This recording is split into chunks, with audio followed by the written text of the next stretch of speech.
you have guaranteeing funds, which means that these small businesses do not need to provide land and building or some level of assets anymore. So that is the diversion or divergent from the traditional way. And then you have the funding structure offered by some NGOs. It looks like the crowdfunding that went bad. But however, though it's crowdfunding, but it doesn't follow the same model of return on investment that was proposed by some funders or platforms in the last few years. So it allows you for people to crowdfund for you, but not because they're expecting a return on investment, but because they want to see that you grow from point A to point B. So there are some NGOs that work within that space so that this funding option is available to mostly those in the nano and micro businesses, not more of the small businesses. So there are a lot of options and alternatives, like the carbon credit that is a new option that is that just came into the country, where if you have your activities are carbon saving, then you can have credit for that. And on the strength of your carbon credit, you can then get some level of loans or credit for your businesses. All right, thank you very much, Victoria. We will go on a break, and when we come back, we will be looking at the risks associated with these innovative financing options. Stay with us on Ways.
Welcome back on Ways. We are discussing innovative financing options for small businesses, and we're having a discussion, a virtual discussion with our guest, Victoria Madejo, who is an experienced business development consultant.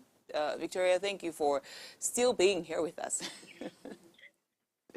Thank you. All right, so Dami, I'm going to let you ask your second question, because I don't think she answered that before we went on a break. First part of my question. So my second question was how the regulatory framework of Nigeria actually fosters the innovative financing options that are available.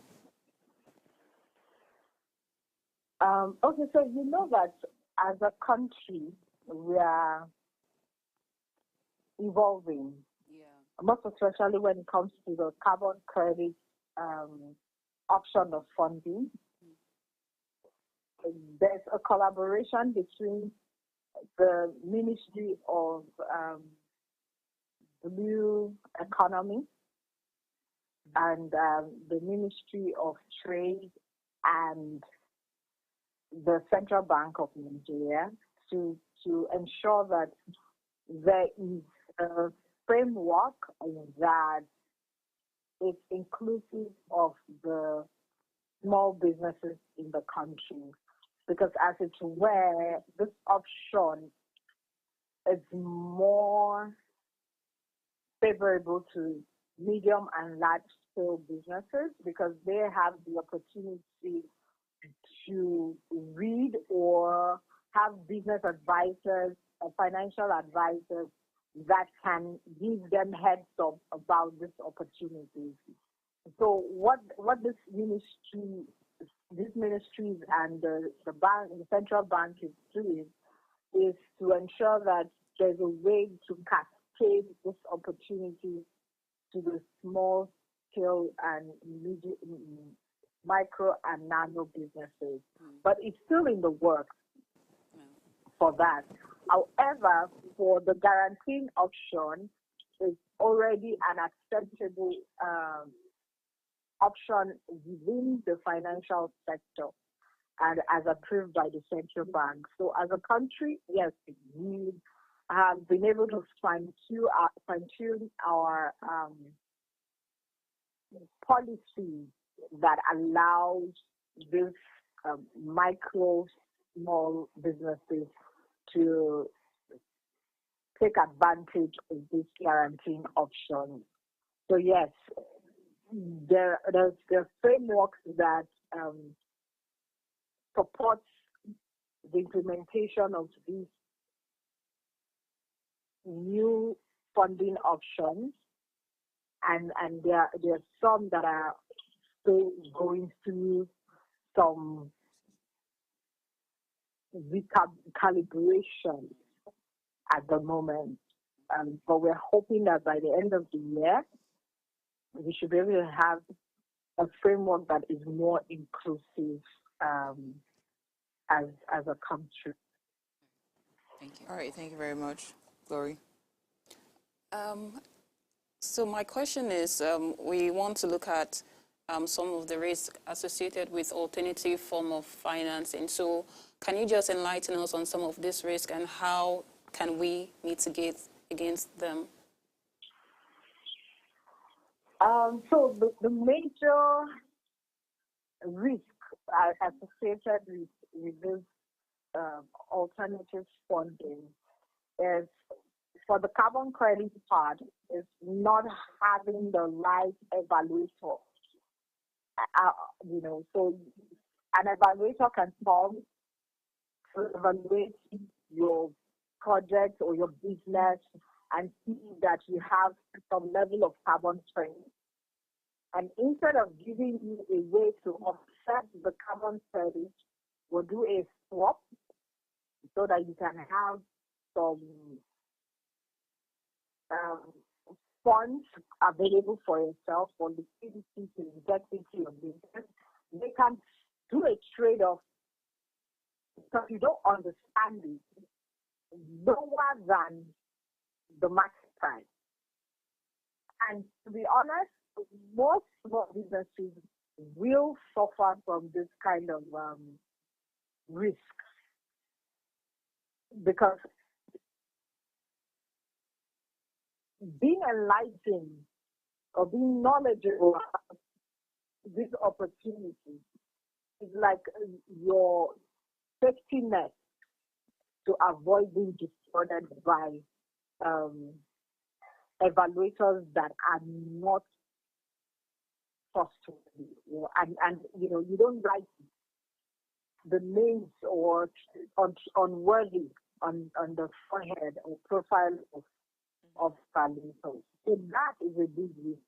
Even though carbon credit is a low-hanging fruit that small businesses can take advantage of to fund their working capital requirements or capex requirements. Okay, I hear you. I hear what you say. So now when you're speaking to carbon credit and all of that, so when I'm looking at small businesses, and so I'm looking at, so there are different types of small businesses, and there are characteristics where you can use in evaluating, okay, this is where you fall. It could be the number of employee, your turnover, things like that. So let's go to the lower spectrum of small enterprises who don't know about CBN and everything. They're open up to other sources of funding, such as microfinance institution, peer-to-peer lending. They're open up to all of this. So, like, what are the risks associated with them going for this sort of funding?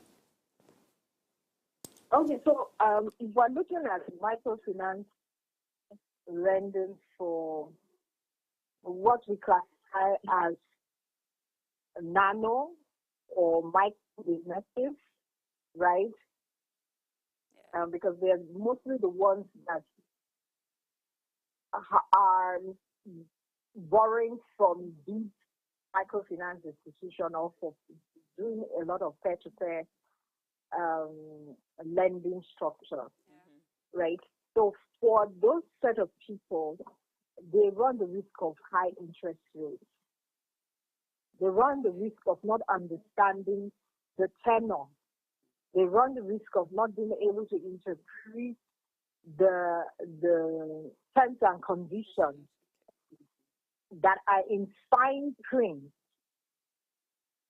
in the offer letter given to them. So let me give you an example. A micro business approaches a microfinance bank to say, I need 500,000 naira loan.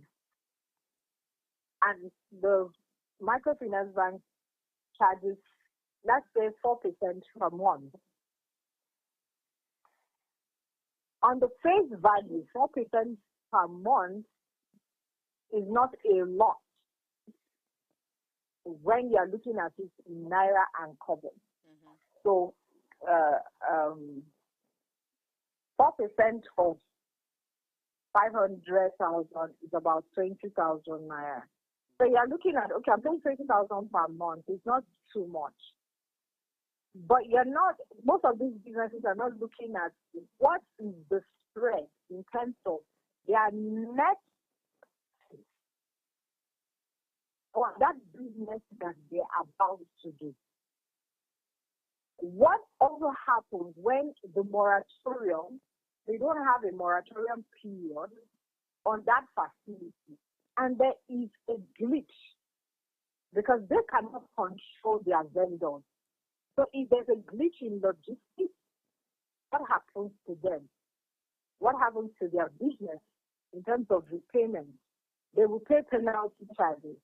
And sometimes the penalty charge can be up to 50% the interest rate in itself. So those are some of the risks that these businesses tend to face when they go through those kind of lending process. You take a microfinance loan when you can control to a large extent what happens within your business. Take, for example, that you have already purchased your raw material, your basic raw material. Say you are doing what we call AV. Say you're pap processor, either a dry pap or wet pap. The major raw material, which is the maize, you already have acquired. However, you need some working capital to buy your packaging material. You know that when it comes to packaging material, the margin is not too much on your profitability. So you can run the risk of buying at a higher price if your regular vendor does not supply to you or does not have available. And you're sure you already have the market that you are supplying that particular product to. It's either they're giving you some level of advance, and so you're sure that payment will come, or that advance can cover whatever interest you're going to pay within a period of time to the microfinance bank. All right, Victoria, If you do I'm not have afraid that kind of modeling, I'm afraid, Victoria, I'm going to then have you to can't agree. cut you here. I know you're a consultant, and I mean, we could we could listen to you all day, but we have, I mean, other questions that we would want to get to, and educate our listeners before we run out of time. Is that okay? That's perfectly fine. Lovely, thank you. So our final question would be, what I was reading that, one of the funding option is blockchain and cryptocurrency.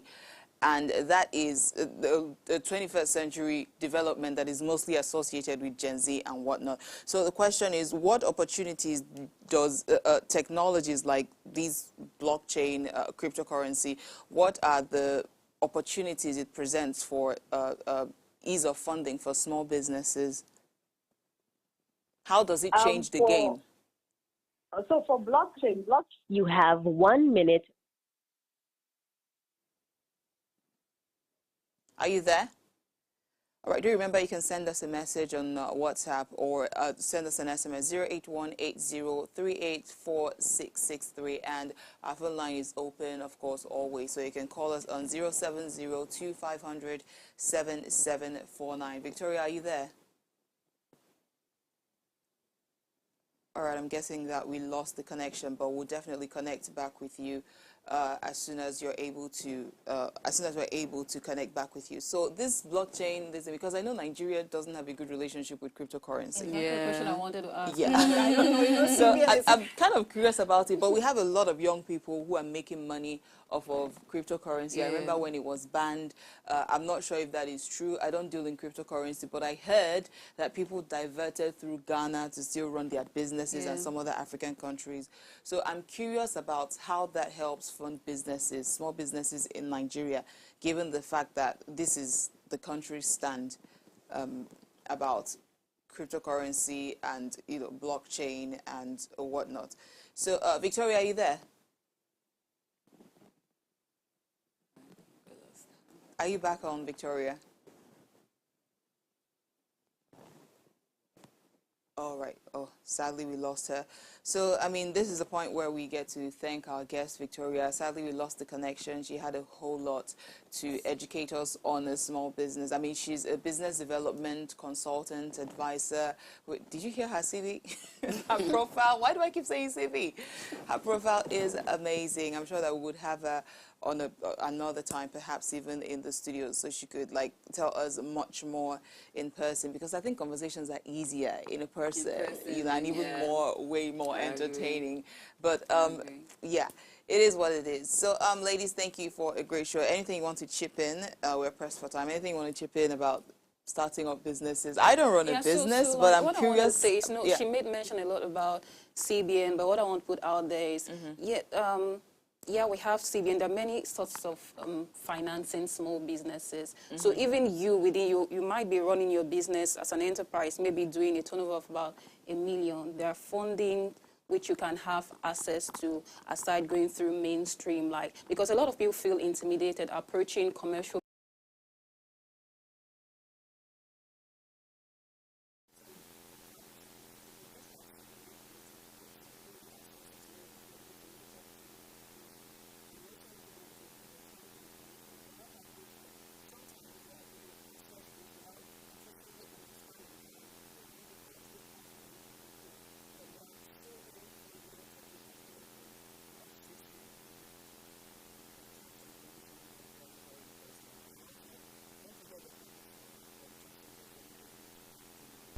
The banks or cryptocurrency or whatnot, we still have the good old crowdfunding